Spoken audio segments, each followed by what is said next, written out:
Hello, all you cross-coding fun people. Lord Crocosquirrel here for the Hidden Levels, and welcome to Crosscode. This is a action sort of RPG thingy that I have actually played before. I featured it on my channel some time ago, but we're gonna go ahead and do a regular preview sort of video and a sort of semi-review actually this time. I know I just posted a video a little while ago for a different game, but this one I've got a little bit more into. So we're going to go ahead and show you some gameplay here. Yeah, let's go ahead. No, we're going to go ahead and do this with a new game.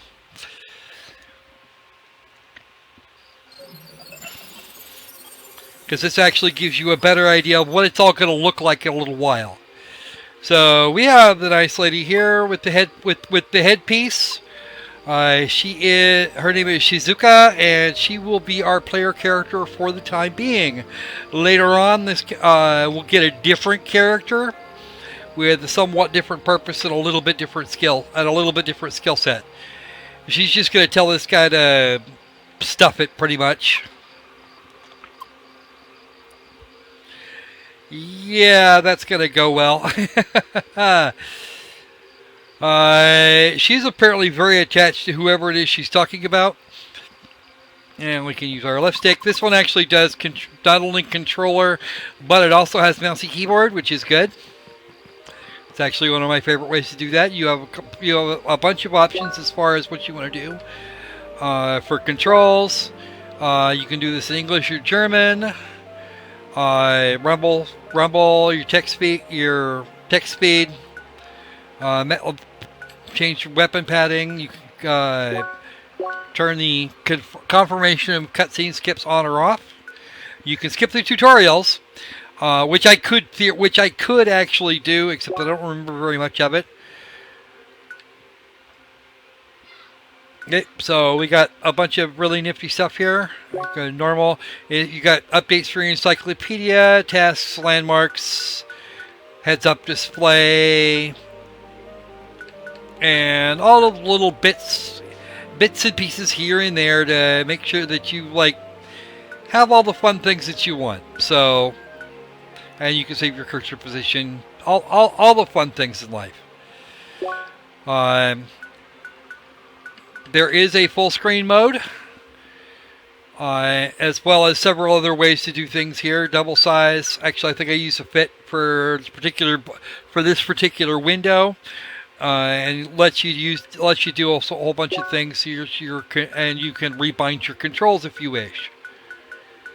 So those are always helpful as far as that goes. So we're gonna just go ahead here and get ourselves into trouble. Can't let me go any further. Well, how about you kiss off? Okay.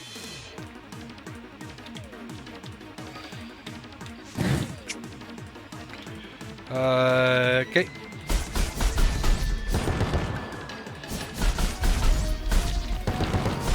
Kind of a high-octane action thingy. Almost Zelda-like. Just a bit more complex. Yes, he is definitely going to have to do better than that. But this is actually the character we're using now. We're actually working inside a computer for the most part. I'm not sure exactly what the story is on that, but it does actually work pretty well. The universe is actually assembled this way. So you're actually building your avatar from some other from beyond what we can actually see.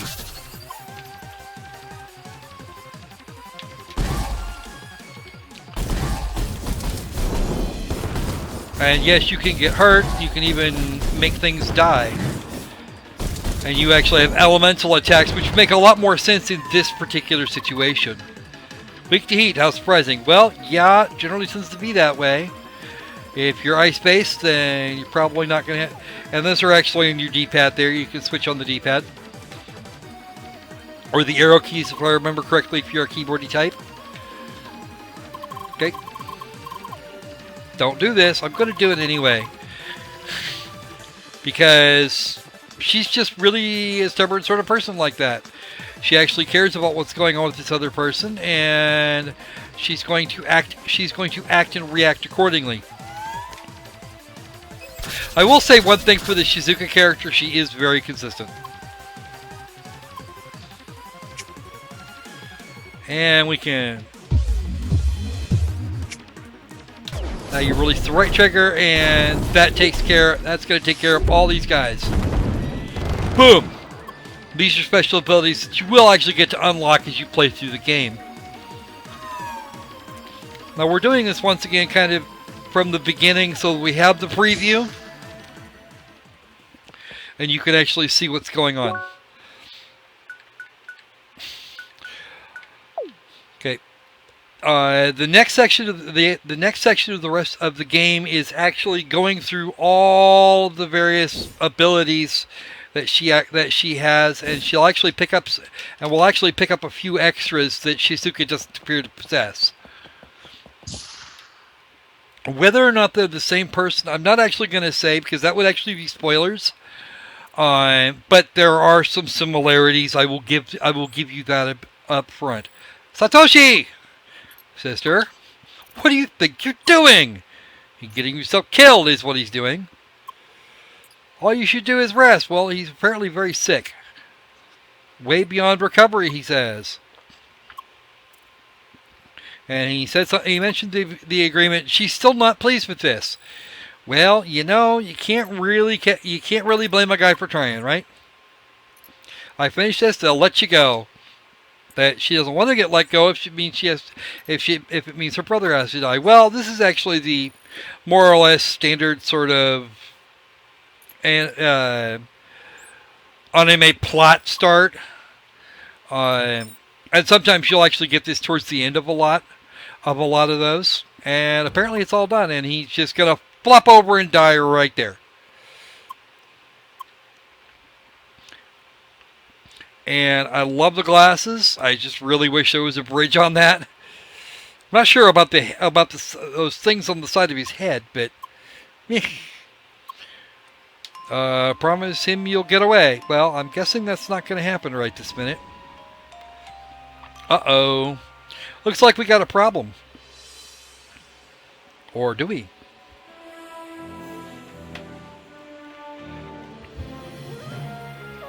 And this is, of course, our opening credits, or opening titles.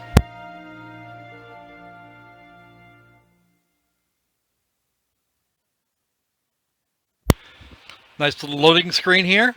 Even though the game isn't very large, they do actually manage to pack in quite a bit. And here is our introduction to the new character. Interesting little face scar she's got there. A little different. The hair is different. And of course, that headset. I love the horns. That's actually a really neat little design feature. That she seems to be a little heavier in some spots. And who's this guy? Well, we can't talk. Which, if she and Shizuka are the same person, would actually not be a bad thing necessarily. Something had to go wrong, but you understood me, right? Okay, we'll make it work somehow. Baby steps. What's a VRP? Virtual ricochet projectiles. They're effectively basketballs. Balls, yeah, pretty much. Okay, we know what a ball is. So that's at least that part. Initiate the training sequence. And of course, this starts all the rest. This starts all the fun. I'll actually get you. Yeah. Come on. We have to hit them all with the VRPs. And we use the right stick to aim and the right bumper to throw. We only have to hit them once. Take a little bit more time and get your aim there, straight there, Crocosquirrel. And we're going to do this from farther away. Okay. They're not affected by gravity. So if you fire it, it's just going to keep going until it runs into something or something. Okay.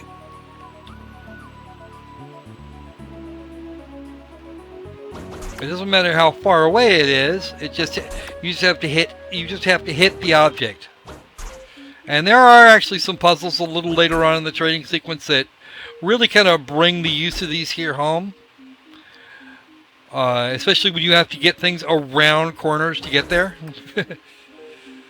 Okay, one of you and one of you. You'll also get a melee tutorial and some other stuff as we go along. I'm not actually going to cover all of this in any real detail, but I've played enough of this here. I haven't actually even finished the game really, but I've played enough of this one here so far that it's actually looking really good.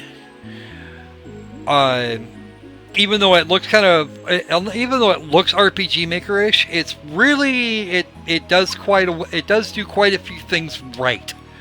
One of the things that I think I would prefer to see a lot more of, I think, would be save points. And unfortunately, that's a thing that we're just not going to get at this point. I mean, the game has been out for quite some time now, and yeah, I would like to see the more time of more save time as far as that goes, or more opportunities. There you go. That's easy enough.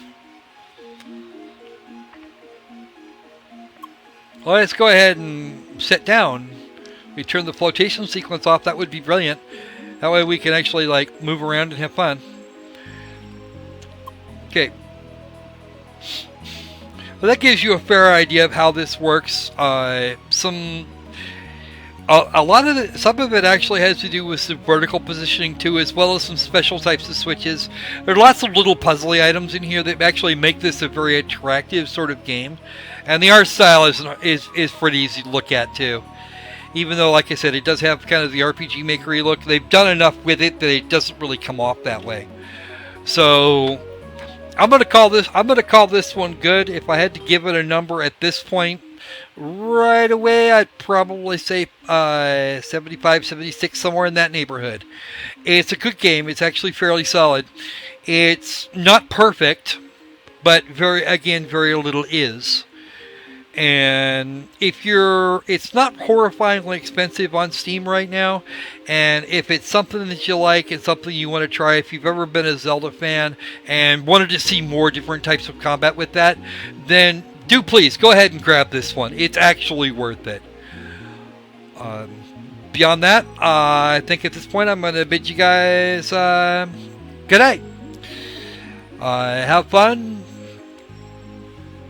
Have fun with Crosscode. I know I certainly have, and I'm probably going to be doing a lot more of that when I get the time. All right then. That's me, Lord Crocosquirrel. I'll just sign off for you now. Be safe, be sane, and let's make games fun again.